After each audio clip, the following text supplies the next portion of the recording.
We have with us this morning, mga kapuso, sa BizTalk. Makauban nato, Paulo Contes ug Annalyn Baro. Mayong buntag, Paulo and Annalyn, and welcome back sa GMA Regional TV Live. Isang shoutout naman dyan sa ating mga Bubble Gang avid fans. Ayan, maupay nga aga sa tanan. Mayong taokir mo diha. Hello. Ayong buntag mga kapuso. Hi Sir Nico, kumusta ka? Good morning sa'yo. At sa lahat ng mga nakatingin sa amin ngayon, kumusta po kayong lahat?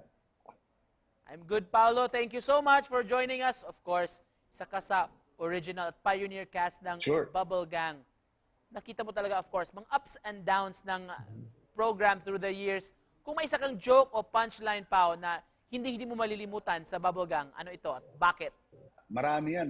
Mahirap magsabi ng isang joke or punchline. Pero I would say na for me, ang pinaka-unforgettable episode, na ginawa ng Bubble Gang would be the Parokya 22. It's our 22nd anniversary na ginawa namin full play. We rehearsed for months, so it's something that we never did and we don't do normally, no? So para sa akin, yun yung pinaka-memorable na episode ng Bubble Gang to date. Wow. And Annalyn, how grateful are you to be part of Bubble Gang? Can you take us back to the moment Yes. nung bago ka pa lang sa show? Bago pa lang sa show. Diyos ko, dati wala akong line. Before, di ba kuya? Dati, nung nag-guest pa lang ako, kasi pag na-guest ka sa Bubble Gang, parang meron niyang parang probationary na 6 months, ka muna, guest ka lang muna, tapos bago ka maging regular.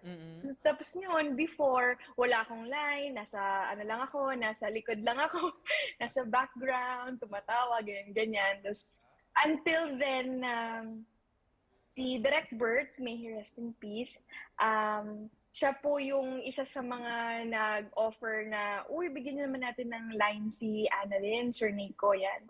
Of course, Paolo, Bubble Gang has been a household name na through the years. Mapabata o matanda, tinatangkilik ang programa. Ano sa tingin mo ang rason why Bubble Gang is still airing up to today?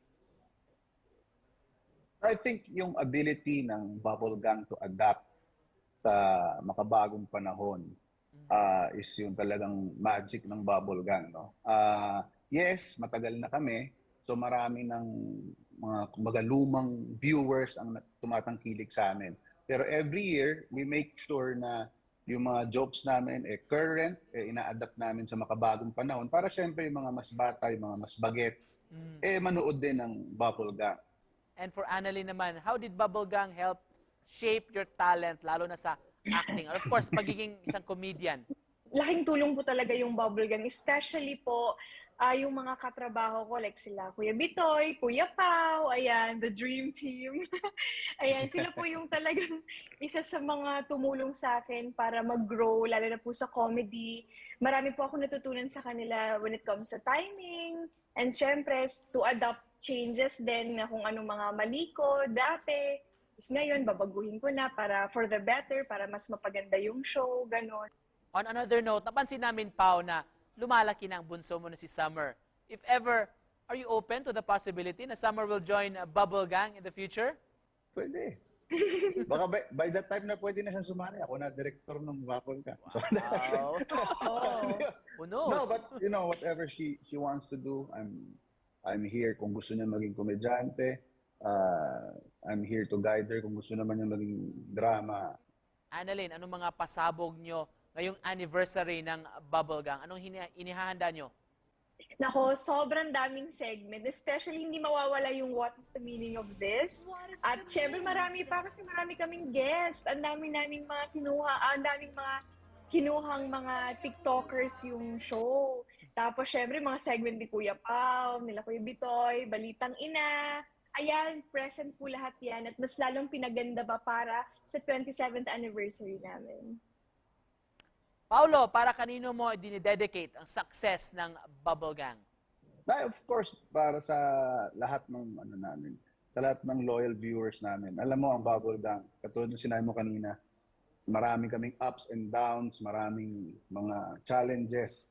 Pero our viewers always supports us, kaya lagi kaming nandito, no? Happy anniversary sa inyo guys sa Bubble Gang. And of course, kindly take this opportunity na imbitahan natin mga kapuso na manood tuwing Biyernes ng gabi.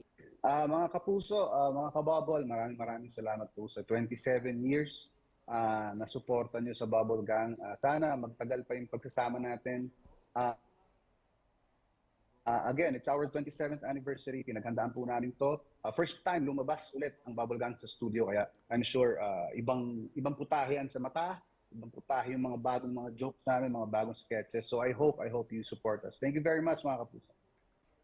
And of course, anong mensahe nyo just to wrap this up? Message nyo sa mga nanonood sa atin. Salamat kaayo sa pag-support ninyo sa Bubble Gang. Grabe, 27 years na naagyapon mo, gatanaw gyapon mo sa amo, ga-support na gyapon mo. And I hope na sana dili mo mapulan na mo. Sige lang gyapon mag-support para magpadayon ta throughout the years. Thank you so much for joining us, Annalyn Barro and Paulo Contis. Daghang salamat. Good morning! Thank you, Rico. Thank you po.